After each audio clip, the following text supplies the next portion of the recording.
Bab 356 di rumah Danik. Daniel bersin 2 kali, ia merasa ada orang yang sedang membicarakannya.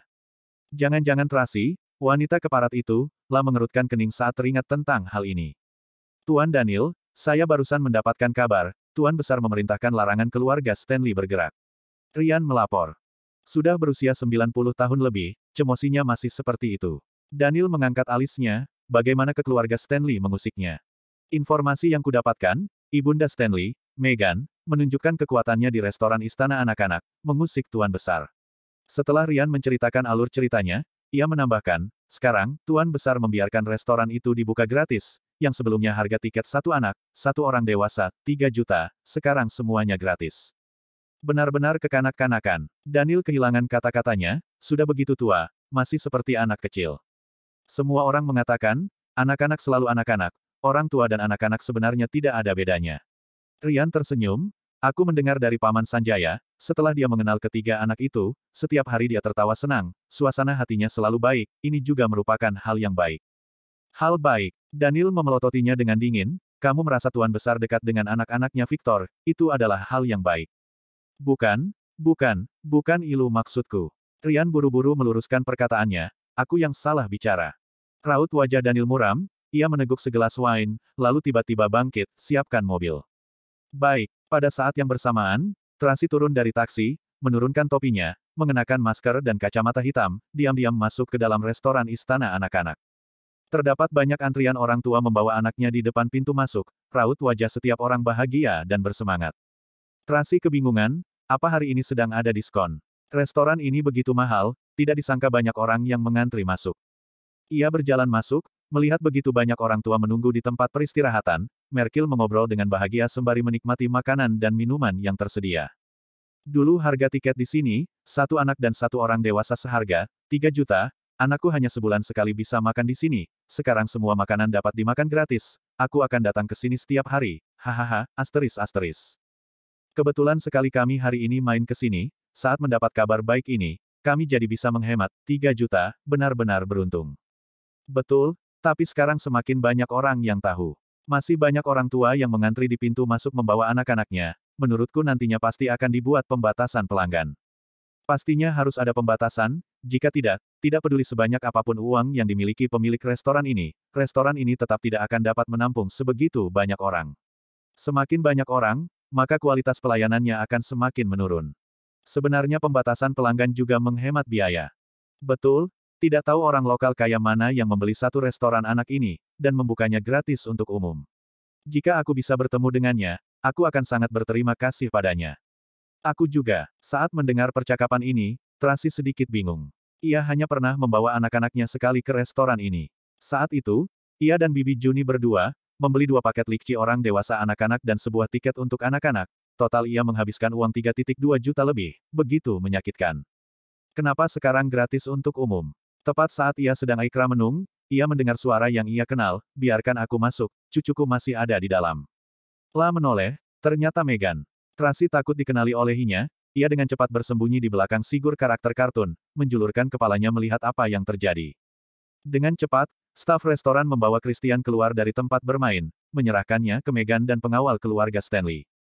Christian tidak rela meninggalkan tempat ini, Meghan dengan resah menyeretnya. Kedua staf restoran yang melihat kepergian mereka, menghela napas dan berbisik.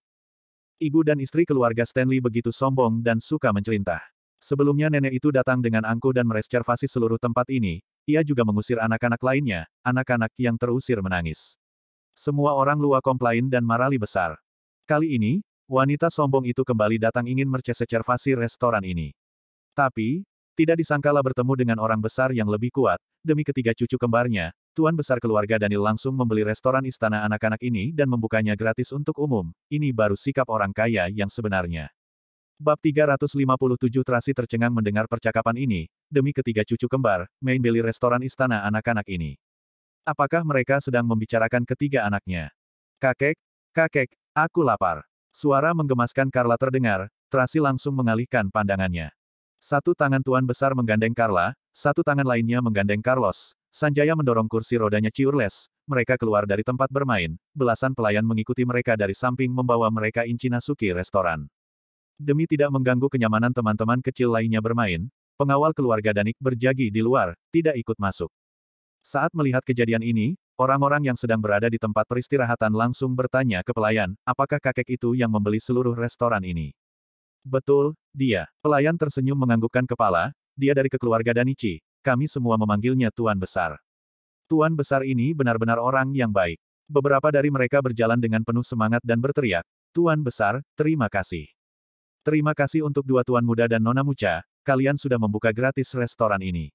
Memberikan anak-anak kami lingkungan yang baik seperti ini. Betul, terima kasih. Sekelompok orang tua mengucapkan terima kasih kepada Tuan Besar dan ketiga cucunya. Tuan Besar sering melakukan kebaikan, hal sepele seperti ini menurutnya tidak terlalu berarti, peristiwa kecil seperti ini menurutnya tidak ada pengaruh apapun, ia hanya tersenyum menganggukkan kepala dan membalas salam mereka. Namun bagi ketiga anak itu, ini merupakan pengalaman pertama dalam hidupnya. Wajah Carla merah, ia terus menggenggam jari Tuan Besar, tidak berani melepaskannya, matanya yang besar sebesar anggur merah penuh dengan rasa ingin tahu.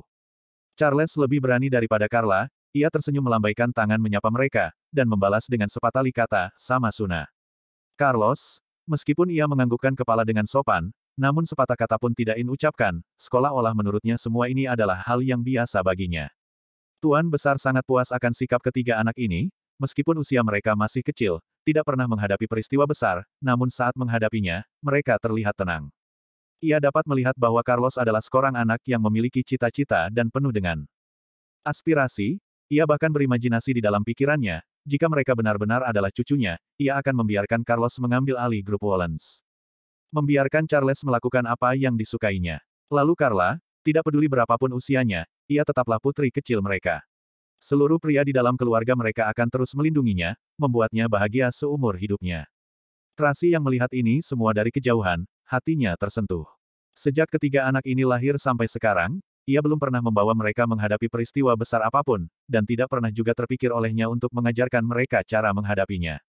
Yang bisa ia lakukan adalah memberikan pendidikan kekeluargaan yang baik, membuat satu lingkungan keluarga yang sehat untuk mereka, mengajarkan perilaku yang benar, juga memasukkan mereka ke sekolah yang berkualitas. Hanya untuk beberapa hal itu saja, Tracy sudah menghabiskan seluruh tenaganya. Ia selalu merasa bahwa anak-anaknya masih kecil, hal-hal yang berhubungan dengan perkembangan pendidikan dan lain-lainnya dapat dipikirkan nanti. Namun sekarang, saat ia melihat anak-anak melalui kehidupan yang berbeda, Tracy baru sadar, perkembangan anak harusnya melibatkan orang sekitar, perkembangan anak dipengaruhi oleh apa yang mereka lihat dan dengar, serta Banisins menyediakan lingkungan yang lebih baik dan lebih tinggi sejak awal. Kini Tuan Besar menyayangi, merawat dan mencintai ketiga anak ini hanya karena ia bertemu mereka secara kebetulan. Jika ia tahu ketiga anak itu adalah anaknya Danichi, iakuinya ia akan memberikan anak-anak lebih dari ini. Namun jika seperti itu, bukannya akan lebih baik untuk perkembangan anak-anak. Terlebih lagi Carlos. Ia adalah seorang anak yang dewasa sebelum waktunya, ia suka belajar, suka memutar otaknya, suka mempelajari pengetahuan-pengetahuan baru. Namun, Tracy sebagai seorang ibu, ia tidak dapat memberinya pengetahuan yang memadai, tidak dapat mengikuti ritmonya. Carlos baru berusia 3,5 tahun, namun ia sudah tidak dapat memberikannya nutrisi lebih. Jika Carlos sudah tumbuh lebih besar, takutnya akan ada lebih banyak kekurangan dan kekosongan. Bab 358, Halo, halo.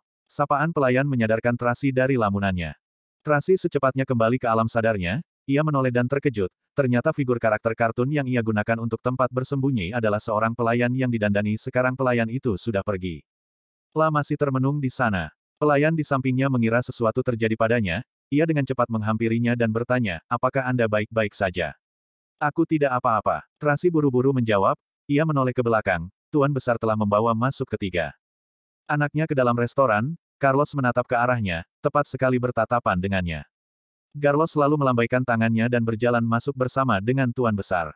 Tracy terkejut sejenak, ia buru-buru bersembunyi di dalam toilet ruang peristirahatan.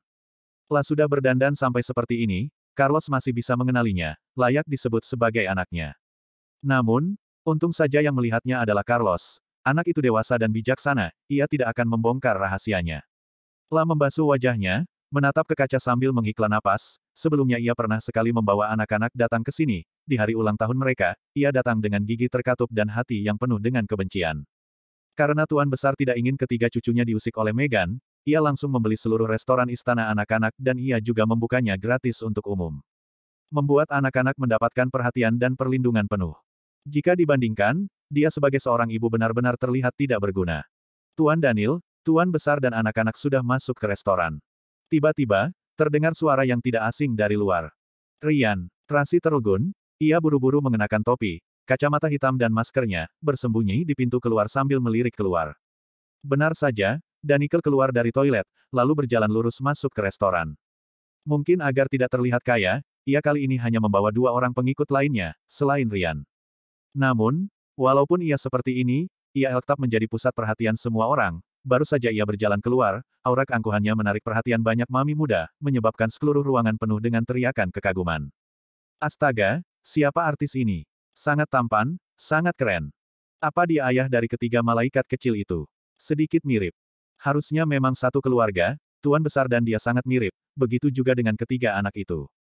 Daniel mendengar perkataan Ilu, ia mengerutkan kening. Dia merasa sekolah sedang dihina, sumber kemarahan yang tidak jelas dari mana asalnya mulai muncul. Rian yang melihat raut wajahnya, dengan cepat membuat isyarat dengan tangan, meminta semua orang diam. Kemudian, ia dan para pengawalnya membentuk barisan melindungi Daniel yang melangkah maju dengan cepat. Tracy yang berada di belakangnya, saat melihat kejadian ini, ia mengerutkan keningnya dengan jengkel, semua orang mengatakan mereka adalah anaknya, mengapa ia begitu marah? Mereka adalah darah dagingmu, kenapa kamu membenci mereka? Tapi, kenapa Daniel datang ke sini sekarang? Dia tidak mungkin melakukan sesuatu pada anak-anak, kan? Atau, dia iri karena Tuan Besar memperlakukan anak-anak dengan baik, jadi ia sekarang datang untuk menghancurkan hubungan mereka. Bagaimanapun, ia percaya bahwa ketiga anak itu adalah darah dagingnya Victor. Saat Tracy teringat akan hal ini, ia ketakutan, sekali insiden kecilangan anak-anaknya terakhir kali, ia sekarang lebih khawatir akan keselamatan anak-anaknya, ia tidak bisa membiarkan anak-anaknya berada dalam bahaya lagi. La ingin masuk memeriksa, namun ia hanya seorang diri, ia tidak bisa masuk tanpa membawa anak kecil. Bagaimana ini? Tracy memutar otaknya, ia tiba-tiba melihat seorang bibi pembersih membawa sebuah kantong masuk ke ruang ganti karyawan, tidak berapa lama kemudian, ia keluar mengenakan pakaian biasa, lalu pulang. Tracy dengan cepat masuk ke ruang ganti karyawan, saat semua orang tidak memperhatikan. Karena hari ini adalah hari spesial, seluruh restoran istana anak-anak telah mengalami perubahan besar, seluruh staf sibuk melayani Tuan Besar dan ketiga cucunya, jadi tidak ada seorang pun di tempat ini. Tracy bergegas mengganti bajunya menjadi baju bibi pembersih, memakai topi dan masker yang biasa dikenakan staf pembersih, hanya tersisa sepasang mata untuk mengawasi, lalu ia menyelinap masuk tanpa hambatan ke restoran istana anak-anak dengan membawa sebuah kain pel. Bab 359 ini adalah restoran istana anak-anak, setiap pelayan berdandan menjadi karakter kartun dalam cerita dongeng. Para pelayan berperan sebagai malaikat kecil atau elf, penjaga keamanan berperan menjadi pemburu atau ksatria, dan bartender di bar berpakaian seperti penyihir. Setiap anak kecil yang masuk, diperbolehkan mengganti bajunya menjadi karakter kartun yang mereka sukai. Carla berpakaian seperti Putri Duyung, Charles dan Carlos berpakaian seperti pangeran kecil. Tuan Besar berpakaian seperti Raja Tua, Sanjaya berperan sebagai pembantu rumah tangga dalam cerita dongeng. Tuan Besar menatap dirinya sendiri melalui kaca, haha ia tertawa terbahak-bahak, dilihat-lihat sangat mirip. Pembawaan Tuan Besar benar-benar berbeda dari Ora. Sanjaya memuji dengan tulus, meskipun Tuan Besar sudah berusia 96 tahun, postur tubuhnya masih besar, tegap dan penuh dengan energi. Ketiga anak-anak bersorak dengan senang, kakek mirip sekali dengan Raja. Kakek adalah Raja, kalian adalah Pangeran dan Putri. Tuan Besar tersenyum cerah dan menggandeng tangan mereka, mari kita makan. Yeay, makan. Charles bersorak keras, aduh, aku tidak bisa jalan. Putri Duyung Carla menggerakkan ekor ikannya dengan canggung, tetapi ia tidak bisa bergerak, dan hampir jatuh. Untungnya Pangeran Carlos menangkapnya tepat waktu. Hahaha, Tuan Besar tertawa terbahak-bahak, Putri Duyung yang imut masih belum berubah menjadi manusia, jadi tidak bisa jalan, mari kakek gendong. Tuan Besar membungkukkan badannya menggendong Carla. Tidak boleh, biar aku saja. Tidak perlu. Tuan Besar memelototinya, ia langsung berlutut di atas lantai, Carla, naiklah. Sanjaya tidak berani menghentikannya. Tangan dan kaki Carla memanjat ke punggung Tuan Besar, kedua tangannya memeluk leher Tuan Besar, dengan senang berteriak, kakek sangat hebat. Haha, sangat ringan, kakek bisa menggendong kalian bertiga. Tuan Besar merasa dirinya penuh dengan energi, satu lengannya memegangi kaki kecil Carla, satu tangannya menopang lembok untuk berdiri, tetapi tepat ketika ia meluruskan pinggangnya. Terdengar suara, krak, dari pinggangnya. Seketika pinggangnya kaku, ia tidak bisa bergerak. Tuan Besar. Sanjaya langsung memapah Tuan Besar, apa Anda baik-baik saja? Tidak apa-apa. Tuan Besar memegang pinggangnya, keringat menetes dari dahinya. Asteris kakek kenapa? Carla terkejut hingga wajahnya pucat, ia bertanya dengan panik, apa karena Carla terlalu gemuk? Bukan, tidak ada hubungannya dengan Carla. Tuan Besar mencoba meluruskan pinggangnya kembali, sedikit sulit, ia lalu berpura-pura melucu, pasti penyihir itu yang sudah menguluk kakek. Tuan Besar, Sanjaya sangat gugup, namun ia tidak berani membongkar rahasianya. Carla, cepat turun. Carlos yang merasa ada yang tidak beres, cepalnya ini narik Carla. Tidak, kakek bisa menggendongnya. Tuan Besar masih berlacak, dia baru berumur 3 tahun, bagaimana mungkin aku tidak bisa menggendongnya? Saat aku muda, aku tidak terkalahkan. Sudah tua masih berlagak. Suara dingin yang angkuh, tiba-tiba terdengar. Carlos mendongakkan kepala, mengerutkan kening kecilnya, sorot matanya penuh dengan kewaspadaan. Daniel menjulurkan tangan melepaskan Carla dari punggung Tuan Besar, saat ia hendak meletakkannya ke lantai, benang rok putri duyung yang dikenakan Carla menyangkut di kancing kemejanya, ia berusaha untuk melepaskannya hingga ia membuat Carla berputar-putar di udara. Lepaskan aku, lepaskan aku. Carla ketakutan melihat orang jahat ini, air matanya membasahi pipi mungilnya, ia terus menggoyangkan kedua kakinya, persis seperti putri duyung yang sedang menggerakkan ekornya. Jangan berisik. Satu tangan Daniel mengangkat Carla, satu tangan lainnya memapah Tuan Besar, tidak apa-apa, kan? Apa mau ke dokter? Tidak apa-apa. Tuan Besar menopang punggungnya, ia mendongakkan kepala melihat Daniel mengangkat Carla seperti mengangkat burung kecil. Carla yang ketakutan cemberut, ia menangis terisak-isak meminta pertolongannya, kakek, selamatkan aku.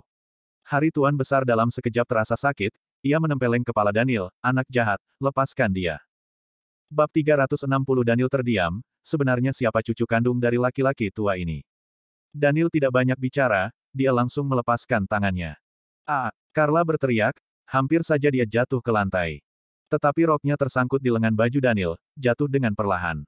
Pada saat ini, Carla segera memeluk lengan Daniel dengan kerat, karena Carla takut jatuh, maka dia mengangkat kakinya yang mengenakan rok duyung itu dengan hati-hati.